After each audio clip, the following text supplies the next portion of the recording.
In World War II, Nazi Germany's submarine WW1 was hiding in the North Sea. Below was the terrifying ocean, and above were British planes on patrol.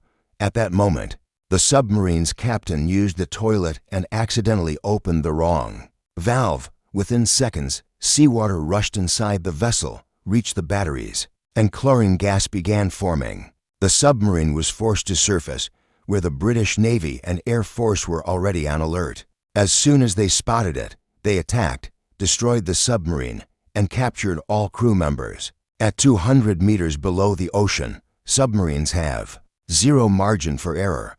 Even a tiny mistake can become a death sentence. They say a submariner's real enemy is not someone else, but his own mind. Their world is just a steel tube moving hundreds of meters under the sea. Above them is the weight of water, below is silent death, and in between are humans. The crew inside live underwater not for days, but for months. In 2024, HMS Vengeance reportedly stayed underwater for 200+ days, setting a new record. But the question arises, how do submariners live for more than 7 months underwater? How do they manage food, water, and especially oxygen?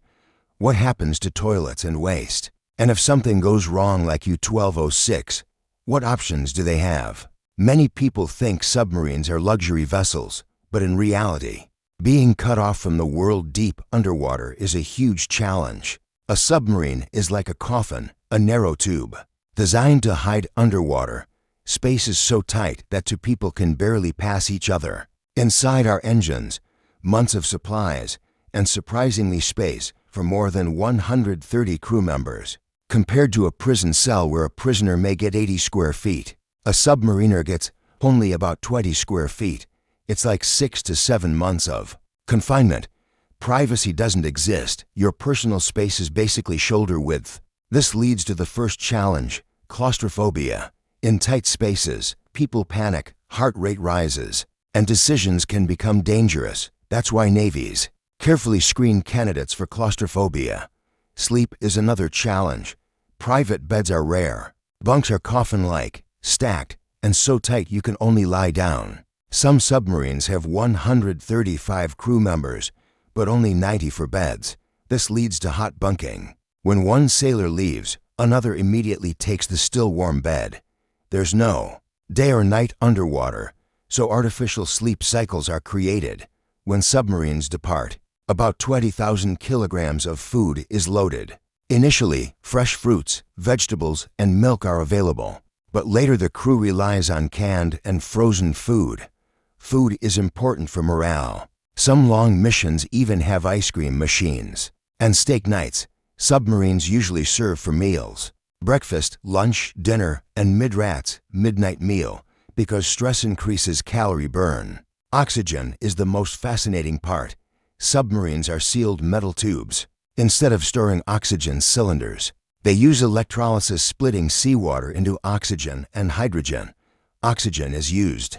Hydrogen is expelled. Each person uses about 600 liters of oxygen daily. With 130 crew members, the system must produce around 78,000 liters per day. Carbon dioxide is removed using scrubbers with amine chemicals. In emergencies, soda lime or lithium hydroxide canisters absorb CO. Fresh water is produced by distillation or reverse osmosis. Even then, water is strictly rationed. Showers may last only 60 seconds. Waste disposal is also complex. Toilet waste is stored in tanks and pumped out using high-pressure pumps. Solid trash is compressed into containers and sometimes ejected using torpedo tubes. But the biggest challenge is psychological. Months without sunlight, minimal family contact, constant smells, and same faces can cause depression and anxiety. Even small arguments can be dangerous. Artificial lighting simulates day and night. White light for day, red for night. History shows how small mistakes can be fatal. In 1944, USS Tang fired a torpedo that malfunctioned, turned around, and hit the same submarine. Incidents like U-1206's toilet accident and USS Tang's torpedo show that submariners don't just fight enemies, they fight their own minds, machines, and the silent ocean where mistakes mean death.